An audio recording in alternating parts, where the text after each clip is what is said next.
Hola queridos amigos, nuevamente con ustedes, su doctor Maximiliano, el amigo que ha trabajado en los Andes, la Amazonía, la costa de Ecuador, y que ahora les va a hablar acerca de cómo el Ecuador se convirtió en un botín de la familia Noboa. Todo empezó con Luis Noboa Naranjo, el exportador bananero, que era un vistaforador de la compañía United Fruit que tenía plantaciones en la provincia de El Oro, especialmente de la compañía Standard Fruit. El trabajo del padre de Daniel Noboa, del abuelo de Daniel Noboa, era controlar que las cajas de banano y los racimos de banano sean conforme la calidad que exigía la empresa. Y muchos de los bananeros que tenían su cargamento esperando el turno a las afueras de la United Fruit, de la empacadora del Standard Fruit específicamente, comenzaron a sobornar a al padre de Daniel Noboa, al abuelo de Daniel Noboa, para que éste les permitiera o les comprara, porque había mucha oferta y era muy importante para los campesinos salir del producto que habían cultivado por años y que en ese momento necesitaban venderlo para poder resolver sus problemas económicos. Esta necesidad urgente de los campesinos era aprovechada por el padre de el abuelo de Daniel Noboa, que los sobornaba a cambio de recibir estas cuotas de banano. Es así como comenzó a hacer su fortuna, en tanto que en la provincia de Esmeraldas, el empresario Folke Anderson, de origen sueco, creaba la primera provincia bananera del Ecuador y en el puerto de banano de Esmeraldas se embarcaban numerosas cajas de esta compañía, la compañía de Folke Anderson, que tenía la hacienda del timbre. También recordado este empresario sueco que inclusive construyó un estadio de fútbol en la provincia,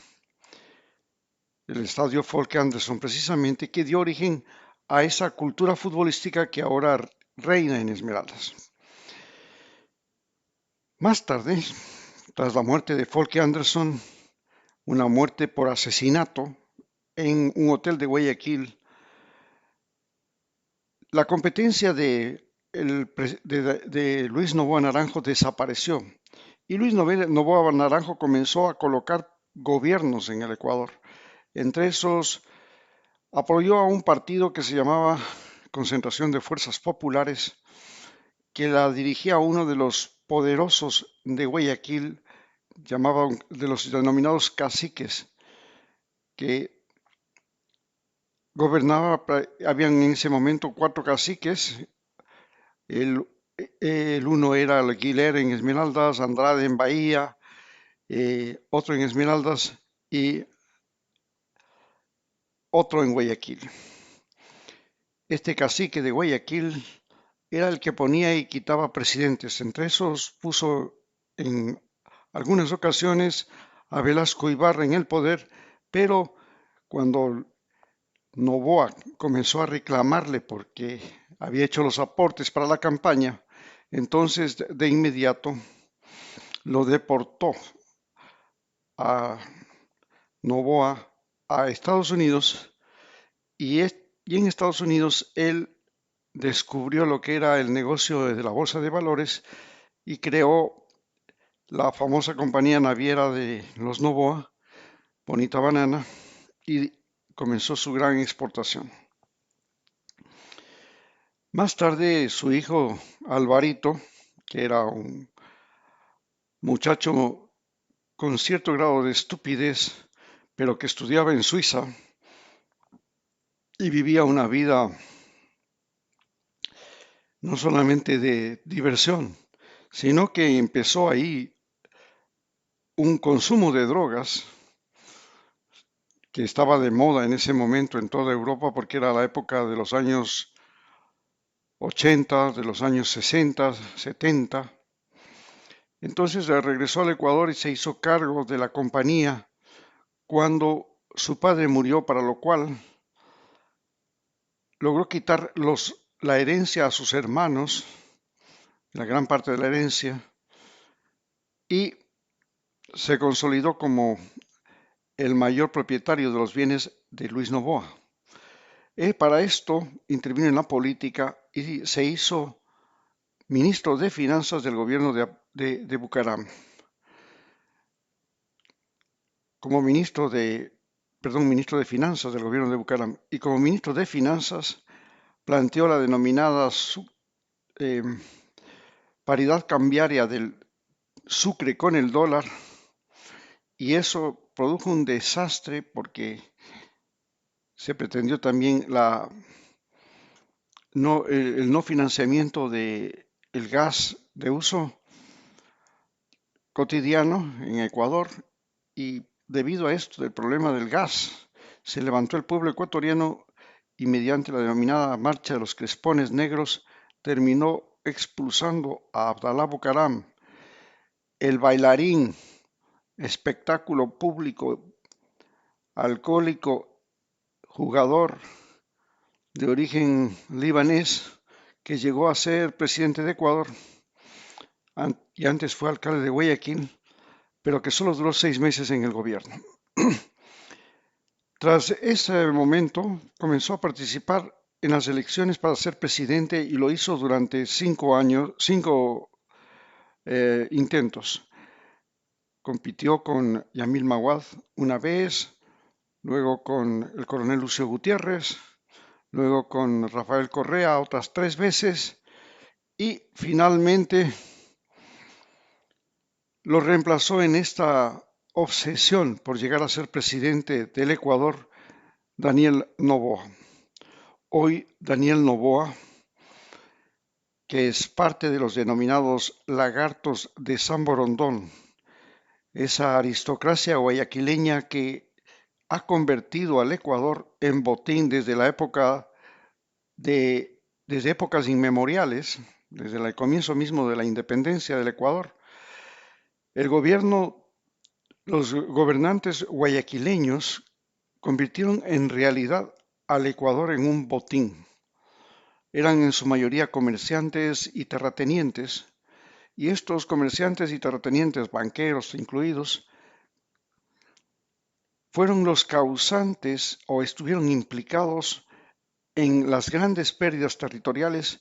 comenzando por Gabriel García Moreno y luego con el cual perdimos toda esta parte de Pasto, Cali, Buga, Barranquilla, lo que era la gobernación de Pasto, pero además lo que es Bracamoros, el espacio comprendido entre el río Putumayo y el río Caquetá, que tuvimos que cederlo a Colombia en un acuerdo en el que Gabriel García Moreno fue el primer vendepatria de este país, pero luego Arroyo del Río, otro presidente guayaquileño también de esta aristocracia terrateniente y ricachona de Guayaquil, fue el que entregó el territorio amazónico en la guerra del 41, y finalmente Guillermo Lazo y ahora Daniel Noboa, que se han convertido en los vendepatrias que ya le han dado a Estados Unidos la potestad y el derecho de establecer bases militares y personal militar de Estados Unidos en Ecuador con el pretexto de esta guerra al narcotráfico. Hoy Daniel Noboa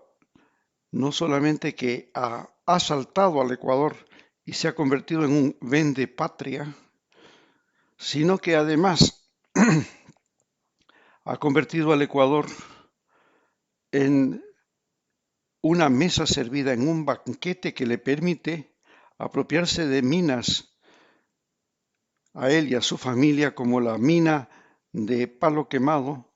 también llamada Mina de la Plata, donde pretende explotar oro, plata, cobre y zinc, situado en la bajada de Santo Domingo, cerca de la represa Toachi-Pilatón. El otro asalto en este momento es a esta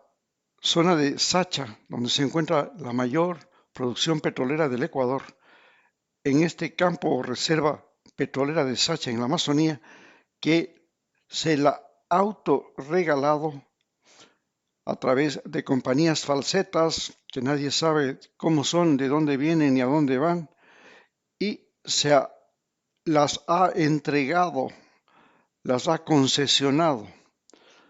para la explotación petrolera de la Amazonía ecuatoriana y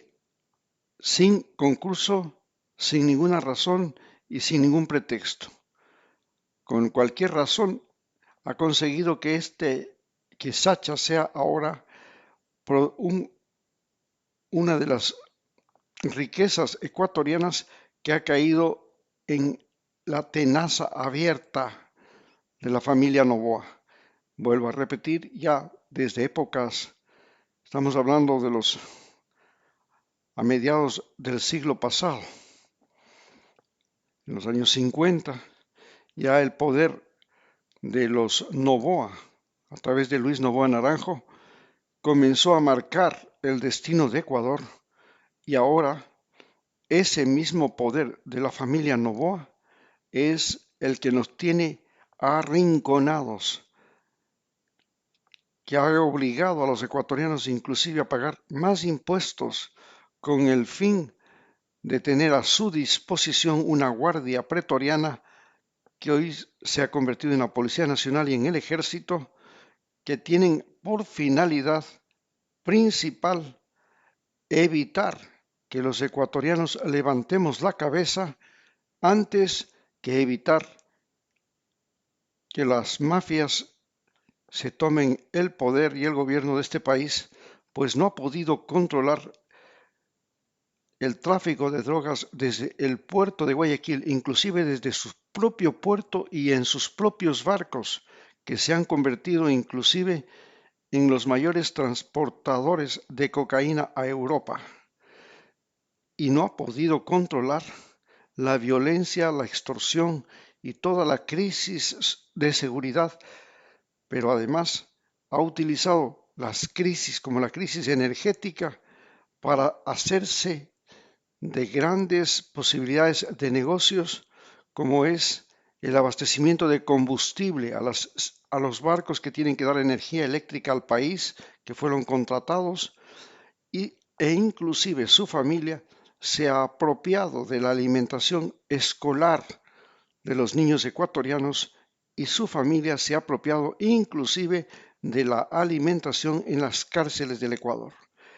Es así como Ecuador ha terminado siendo un botín de la familia Noboa